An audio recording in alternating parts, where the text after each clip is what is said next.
Hernandez.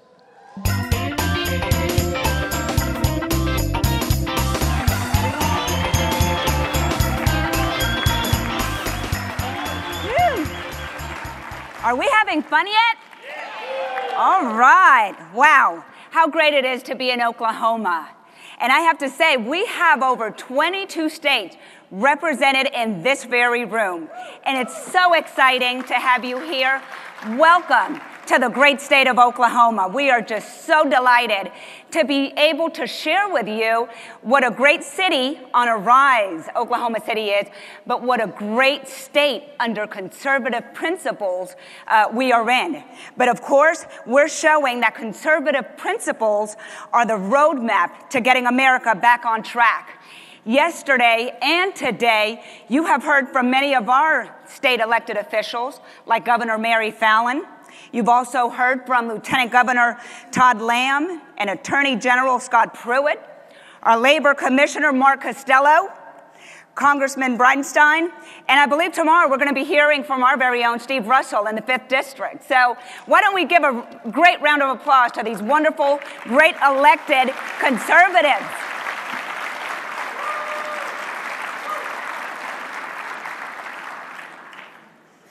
You know, there are many of you in this room that may not know who I am, but my journey didn't start here in Oklahoma. My journey takes me back to El Salvador.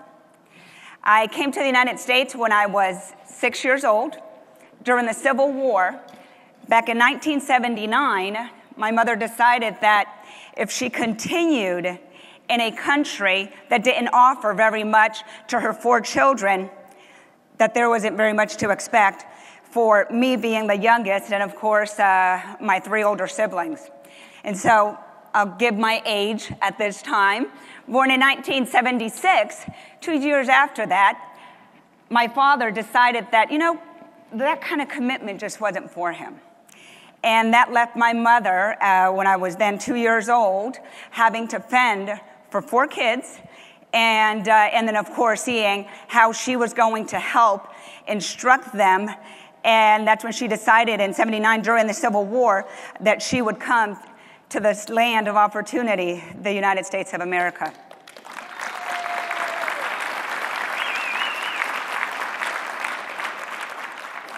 I came to this country not knowing a single word of English.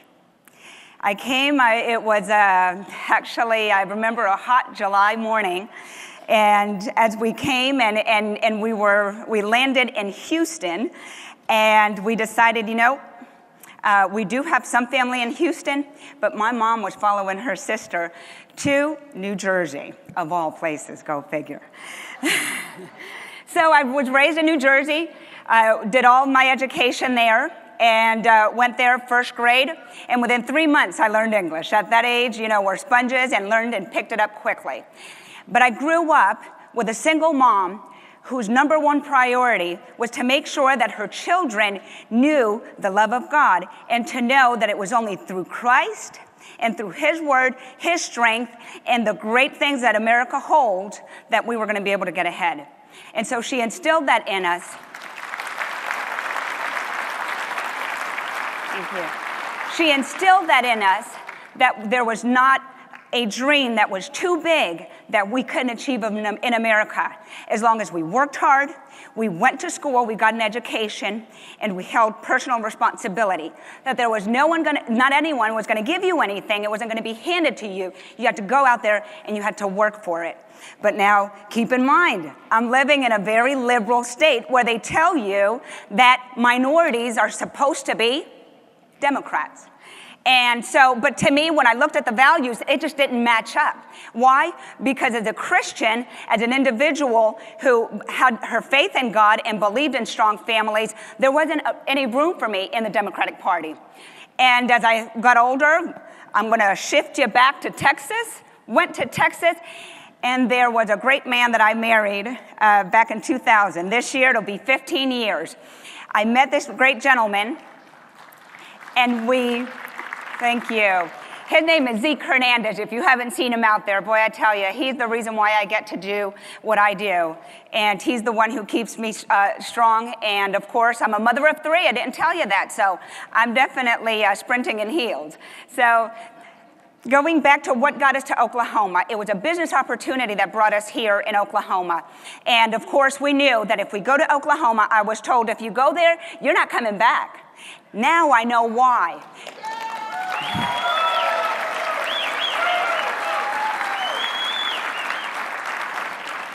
I have to say, but the Lord moves, and only the Lord knows why he does what he does. And when we came, we knew that the Lord had a purpose. What that purpose was, all I knew is that we needed to follow the steps and just go through the doors that he was leading us to. And we've done that, but we've been obedient to him. And in that time, of course, my husband and I, we own a general construction firm, and we've been doing that for the past 12 years, and God has blessed. And of course, we've done many other businesses in that time.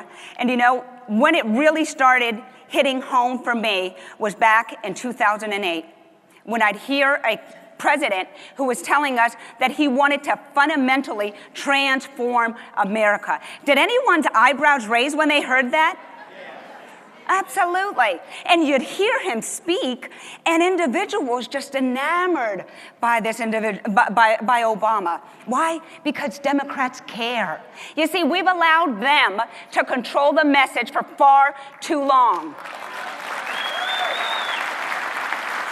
We have allowed them to tell others, all other minorities, what the Republican Party stands for. Let me tell you what the Republican Party stands for. The Republican Party is meant to empower individuals. We want limited government. We want our children and our grandchildren to be able to be raised in an America far greater than what I inherited. And let me tell you, at the age of 18, my greatest desire when I came to this country at the age of 6 was to turn 18 so that I can become an American citizen.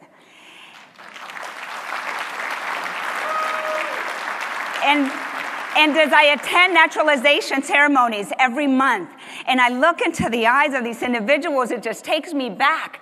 Because, you know, there's one thing to be an American by birth and another to be an American by choice. And those of you who are Americans by birth, do not take that for granted.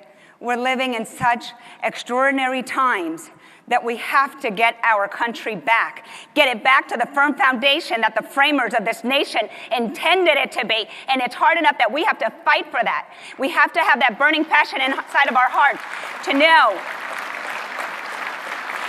that if we do not change, if we do not turn our eyes back to that God who initially began the great work in this land, we must continue to pray and seek to help those individuals who are running for office to make sure that we get them elected. There's a lot of great candidates out there. You've heard from many of them. Seek for yourself. See what they stand for and see how they're going to get America back on track. And so that's what this great conference is all about, to be able to showcase to you what these individuals will do as we go into 2016. And it's just such an exciting time to be able to be in Oklahoma, a Republican in Oklahoma, but most importantly, we have got to elect a Republican president come 2016. Are you with me?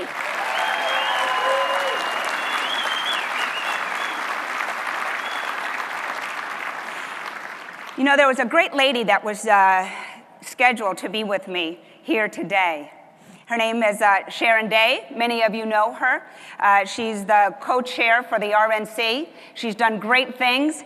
And I'd like to read something from her that's from Democrats are blocking Republican solutions for women and working families. Democrats have long tried to reduce women to single-issue voters, and Republicans have consistently called them out for failing to respect the fact that women vote on a wide range of issues. By relying on cynical political attacks like the war on women. Have any of you kind of heard that little thing going around in the Democratic circles? Yeah. The war on women, the so-called. that lack substance. Democrats have failed to provide women with solutions to our top concerns. Now, you know, they kind of want to minimize women to just issues that impact women. But ladies and gentlemen, can I say that all those issues impact every single one of us? Because if it impacts women, it impacts your daughters. And if it impacts your daughters, it will impact your grandchildren and your great-grandchildren. So those are issues that impact every single one of us. And may I add that the top priorities for women, which if you're a gentleman, let me know if this is a top priority for you too. The economy? Yeah. Gentlemen, how about government spending? How about education? And healthcare. Well, those are women's top priority issues. So this entire rhetoric of war on women, we are not single issue voters. And when they want to limit us to only issues of healthcare, I have to say that Democrats are sadly mistaken and sadly breeding women, but most importantly, Republican women. You know that Republican women, we have the Oklahoma Federation of Republican Women who have over 1,000 members. Can we give a round of applause to those great women, not only sitting in this room today, are they helping and electing candidates, but also a lot of women from across the country who have leaned in, they've rolled up their sleeves, and they have worked. And in closing, I'd like to bring you to a verse that for me is, as I'm working within our party and as I'm working in engaging not only minorities, this is not a minority issue only, but as we engage millennials, we have to seek out in order to be able to grow our party and be able to take it to the next level, as I know that we already are. This is not something that, oh, we have to start. No, we've already started. So we're already on working and definitely rolling up our sleeves on this end. But you know, for me, growing up in that Christian household, one of the verses that I learned early on is that blessed is a nation whose God is the Lord. You know, I learned that when I was little, but boy, does it make more or even hold even more strength now when we see the direction that our country is headed in. When we see that our faith is under attack, yes. When we see that our families are under attack, and ultimately it's putting the entire country under attack when we start to attack those two things. So remember that blessed is a nation whose God is the Lord. And today I'd like to challenge you to do four things. In 2 Chronicles 7:14, I have this message for you, and it's something that to me, if I can humbly do these four things, the Lord will continue to guide you into the direction that he wants you to be and into his purpose.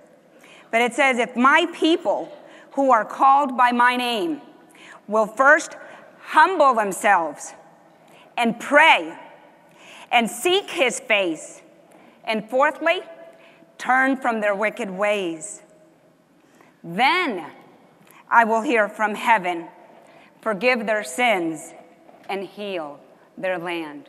I don't know about you, but our land, our America, needs to be healed. We need leadership in the White House right now. But first, it's going to start in us. That revival that our country so desperately needs, it's got to start within us first. So we cannot expect to give children into a society and into our culture that we have not first put those four things in their hearts. First, to seek the Lord, to love him with all of your heart. He is a good God. And I just ask you that if you have not, and if you do not know that God that I'm talking about, I challenge you, seek him, and you'll find him. Thank you for your time. Thank you for this great opportunity, and I appreciate you.